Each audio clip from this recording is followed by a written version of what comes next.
Hi, I'm Ed. Putting contact lenses on and taking them off may be tricky at first, but I'll show you how I do it.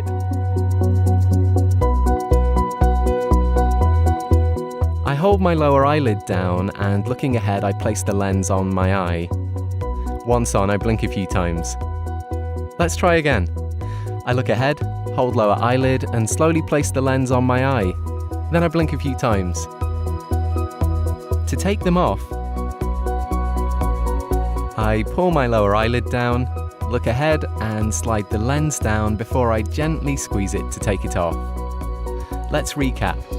Hold lower lid down, slide lens down and squeeze to take it off.